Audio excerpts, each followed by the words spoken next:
special guest in the studio today. We're sitting down with Carter, Suburban Pro Studios. What's going on, Carter? How you been, brother? Man, what's up, Cass? I'm doing great. Good to see you. Yeah, brother. It's been a long time. It has been a while. Got a lot of work done in the days. Yeah, man. Been knowing you for a long time. Yeah. We'll start with, where'd you grow up, Carter? Were you born here in St. Louis, or? No, I'm not originally from here, St. Louis, but from the West Coast originally in Fresno. Went to high school in Belleville in the 618, and I've been out here since about 2006. Do you have other siblings? Oh yeah. I come from a kind of a bigger family. I don't know, middle of five. Got a couple sisters, couple brothers. We're all kind of music folk, We all grew up with a lot of instruments in the house and always kind of jamming like a family band. Yeah. You were in the band, right? Yeah, oh yeah, in and out my whole life. I just love the scene, love the rush of writing and the creative lifestyle, and just that huge relief that you get getting to participate in something like music. It really takes weight off your soul. Yeah. What was the name of that band that you were in? Oh, there's been a few, man. I think out here in the city we had a band called the Murs with a couple of my guys that were, we got a little something going for a little minute there, but everyone kind of gets old and gets jobs going and kids and all that kind of thing. So that's a little bit behind me at this point, but I still dabble from time to time if the right opportunity comes along. Right, I bet. Well, what got you into the recording side of it then? Yeah, playing music growing up.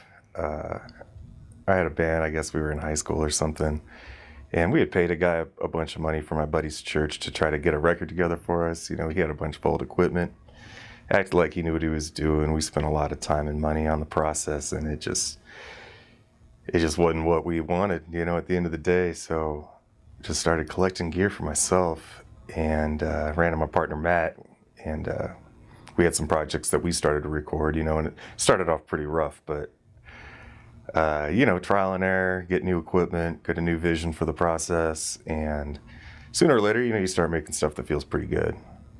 Okay. Well, where was this, you and Matt, where did you guys have the recording studio? Oh, that was at my folks' basement over in Belleville. Right. Yeah, Matt and I went to high school out there, and he had heard some of my demos that I was working on and thought it was really cool that I was recording my own stuff on a couple rigged together little karaoke boxes and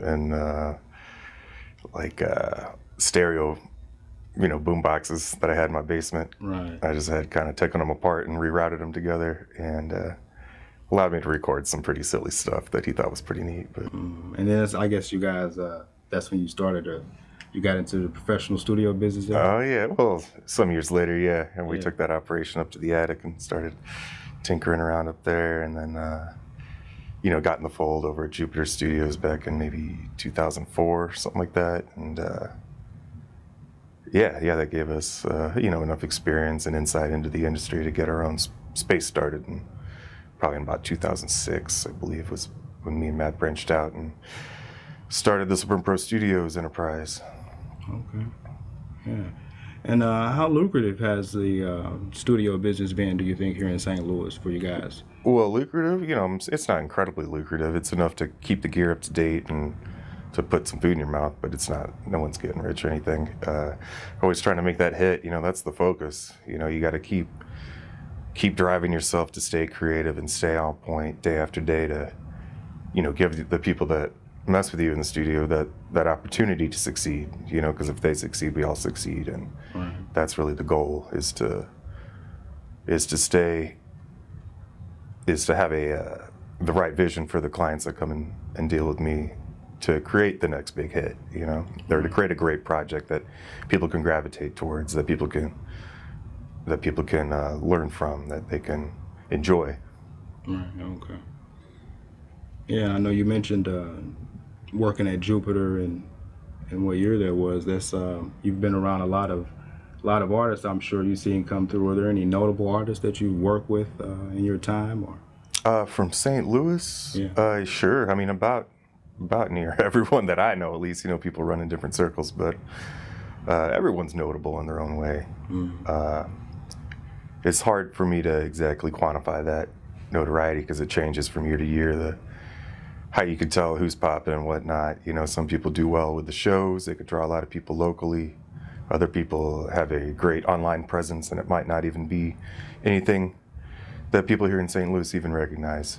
But year after year, the technology and media distribution changes and morphs into something that we have now today, which is still a work in progress as far as what you can do with your social media campaigns and any online presence you may have. You may find your hotspot to be in some totally different country even. I got a lot of artists that have branched out of the local area, and you know, they collaborate with people all over the world, Africa, India, Europe, and some of those guys think it's really cool, you know, and they make some real good music too, with the cross-pollination of our Midwest arts with their different countries' perspective of music. So what future plans do you have, Carter, as far as working in the studio recording business?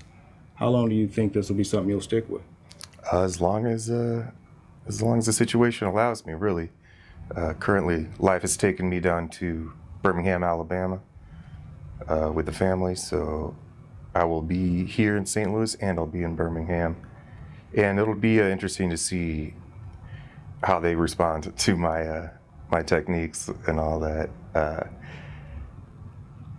I feel like music's music, and you know, my skills and talents that I've learned here in St. Louis can translate to a city like Birmingham, which would be an interesting endeavor on my part, because I don't know much about the South. Never really lived there or anything, but I'll have to figure it out, you know, for the sake of the family.